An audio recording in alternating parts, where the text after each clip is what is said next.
lu ñu wax waajuram moom moo ko defal boppam. yaakaar naa ni ñun bu ñu ñëwee ni ñenn ñi bu ñu commencé ñoom tam seen ñu waxuñ ko ñun xamuñu loolu.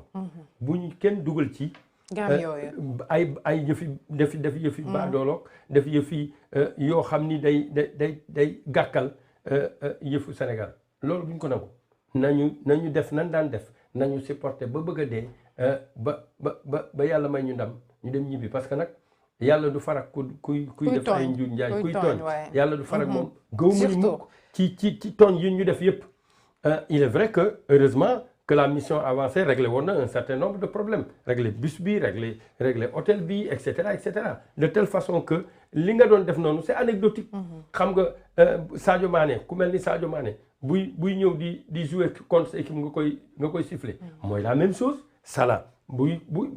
laal bal ak yooyu mën nga ko siffler mais nañu fexe ba def lépp selon les règles de l'art et ne répondront pas au coup de pied de l'art. surtout fi ñuy terminer mooy côté billet bi comme sénégalais yi nekk ci ay difficultés. fédération bi ñii naan ñoom faute bi ñoom la parce que lii mosu fee am di am bëgg ticket mu am problème jënd ticket aussi yow Cheikh Sadbou loolu nga ci wax. bon man yàgg naa bokk ci ñi nga xamante ni dañ daan fustiger l'aspect marketing de l'équipe nationale du Sénégal. man je me dis tout le temps marketing équipe nationale du Sénégal c'est à revoir. parce que équipe nationale boo xamante ni dafa jël Coupe d'Afrique. tey boo soxlaa maillot fan nga koy jëndee amoo des points de vente yoo xamante ni bu équipe nationale. on n'a pas de boutique là où des équipes de nawetaan yu ko amoon wala sax équipe de première division à l'image de NGB AS Pikine Guédiawaye qu'ils font Teungueth FC pourquoi pas l'équipe nationale du Sénégal duñu am ay maillots yoo xamante ni à un prix acceptable parce que si l'on voit maillots yi nga xamante ni les maillots supporters que les gens portent c'est des prix acceptables les Sénégalais lambda peut les acheter. Maintenant maillots yi nga xamante ni la fédération les avait proposé c'était à 35 000. 32 500 mais les Sénégalais bi mën a jënd maillot 32 500 bëriwul. Maintenant l'aspect marketing je me dis que tey bu ñuy jaay les tickets Sénégalais yi de Fongolimbi à Dakar en passant par Diama fi ma dëkk man jusqu'au Fouta. Casamance fépp Etomé fépp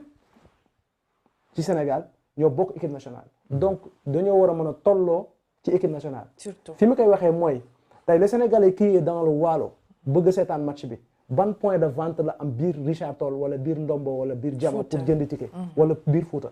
pourquoi ñu mën ko xañ ce droit là. Sénégalais bi nga xamante ni dafa nekk Ziguinchor nekk Tambacounda bëgg jënd ticket jël horaire wala jël bus Sénégal jënd ko wala leneen ñëw seetaan match bi kooku lu tax ñu koy xañ lool. donc c'est des choses yoo xamante ni war nañ ci mën a xalaat ba pare appuyer wu ci sponsor yi ñu am. parce que l'équipe nationale du Sénégal a des sponsors. Tout à fait. Bëgguma tudd parce que pour ne pas faire de publicité. on a des sponsors et ces sponsors là. dañoo am maillage sur le territoire. surtout tey boo bëggee ticket eux-mêmes mën nañ ci greffer leneen. c'est-à-dire des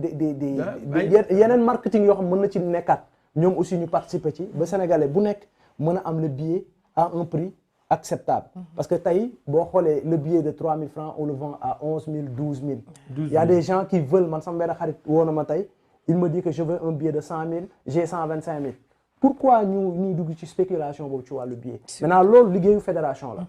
il faut aussi ñu nangu que les gens les critiquent. parce que critiques yëpp c'est des critiques positives. parce que bu ñu sañoon tey da ngay toog avec le mobile money léegi da ngay toog sa kër. nga jënd sa ticket nga toog. boo demee le stade nga wane sa kii bi ñu kii ko dugg ko code kii bi nga dugal ko daal di dugg seetaan sa match. mais dañuy gis ni que tey les billets il y a des gens qui les ont achetés téye ko di ko jaay ay des prix yoo xamante ne yu normalul donc loolu lu ñuy naqarlu la parce que les supporters du Sénégal ne méritent pas ça. waruñu gis lii parce que c'est vraiment décevant. ñu nekk à 24 heures du match nga gis ay nit yu jógee ci région yi ñëw ba Dakar bëgg am ticket mënuñu jënd ticket la kus néew lu ñu indaale woon ci xaalis jot nañ ko utiliser donc loolu dafa nekk des choses yoo xamante ni yuy ñëw gàkkal un peu l'image de l'équipe nationale du Sénégal am nañ des sponsors ils peuvent s'appuyer sur des sponsors ils peuvent utiliser des mécanismes de marketing yoo xamante ni qui sont fiables qui sont modernes pour bépp Sénégalais ak fu mu mënti nekk bu bëggee jënd ticket ci internet bi mu jënd ko bu nekkee dafa bëgg aussi dem ci benn guichet mu jënd ko parce que auparavant on disait que les billets se vendent au stade Demba Diop au stade Léopold Sédar Senghor au stade Iba Mar Diop dans les stades.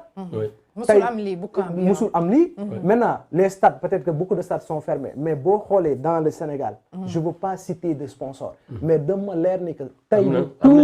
waaw am na Sénégalais yoo xam tudd ko waaw fépp foo mënti dem tu as des partenaires il y a Lonas, il y a Orange, il y a Kirène,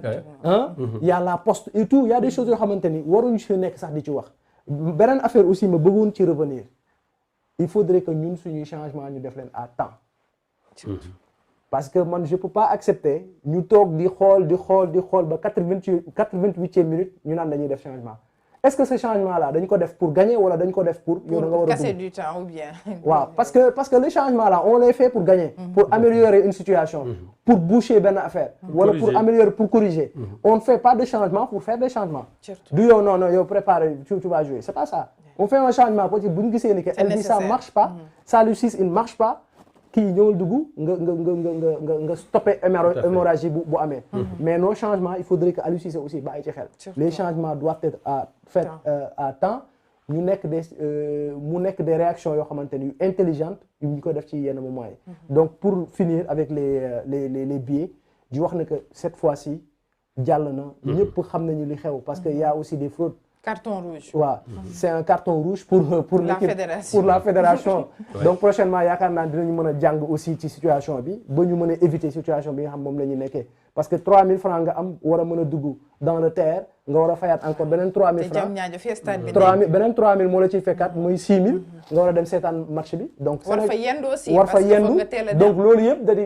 en fait mën nañ ko arrondir à 10 000 francs sénégalais bi nga xam pare na pour joxe 10 000 francs pour ñëw seetaan équipe nationale loolu waroon nañ ko mën a jox occasion boobu sénégalais bi nga xamante ne dañoo jël coupe bi moom mu jóge Fuuta wala jóge feneen bëgg a ñëw seetaan équipe nationale bëgg a fekkee ay xale yu jóge yëmbal voilà loolu c'est des choses yoo xamante ne vraiment war na ci bàyyi xel parce que l'équipe nationale du Sénégal c'est l'équipe des Sénégalais de tout bord nag ak fu mu mënti nekk amul tarixa amul dara sans distinction tout à fait ñëpp ko def di waaw donc moi bii xam naa ni soxlawul ma ci yokk dara xam naa ni ils vont faire après une évaluation waaye c'est une expérience malheureuse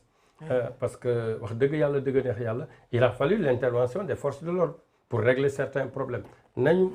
am na nu ñu éprouvé woon suñu vente de billets comme tu as dit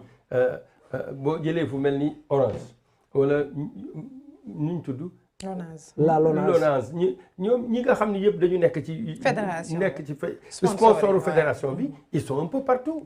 au Sénégal ñooñu wax dëgg yàlla la Poste ñooñu wax nañ mën nañu appuyer ci ñoom pour la commercialisation du ticket et que li xew nii bañate am parce que boo génnee fii léegi boo demee ci guddi gi xale yaa ngi foofu taxaw papa foofu lañ jógee sànq Liberté 6 point jottali bi mais frustration biñ fa fekk si dafa jéggi dayoo da ngay gis sénégalais yoo xam ne dañuy toog di ñaan équipe bi yàlla buñ qualifié ndax billet yu am waaw loolu bu ñu yegg ba foofu xam nga loolu noonu am na ñu ko doon wax foofu parce que loolu bul xam ci ban état d'esprit nga leen fekk xam nga jógee aussi ba Thiès depuis 4 jours nga nekk fi amoo fi kër wala amoo fi mbokk xam nga loolu c'est un peu désolant waaw man de loolu yëpp gis nañ ko waaye wax dëgg yàlla dëgg neex yàlla dañuy wax ni bu ndox tuuroo an bàq des mais bu ndox tuuroo da ngay rottiwaat nañu jàpp ni am na ay njuumte yu am fi mu ne ñun ñëpp ñu am esprit de dépassement bu subaa ñu dem supporter suñu équipe ñaan yàlla mu may ñu ndam bu ñu mayee ndam ba pare nag lépp ñu toog nag ci suñu biir lu ñuy lijjanti ñu bokk ko lijjanti buñ ko lijjantee ba pare ñu xam ni lii lañu dañ doon jéem am na xalaat yu génnoon pour def lii nañ ko defee baaxul nañ ko bàyyi Père Ndofène c'est-à-dire dafa am benn aspect ci Coupe d'Afrique bii ñu weesu Sénégal ñaata milliards lañu perte ci vente wala Puma wala Sénégal ak ñëpp ñaata milliards lañu perte ci vente des maillots parce que boo xoolee les maillots rétro maillots rétro moo gënoon dox que maillots yi nga xamante ne maillots yi ñu am foofu am na ñoo xam ni am nañ ci xaalis tout le temps ci problème yooyu suñu faute la populaire sénégalais lambda bi nekk voilà loolu en fait suñu faute la il est vrai aussi que fédération dafa pare rek ñu commencé préparatif Coupe d'Afrique la commission a été mise en place 15 jours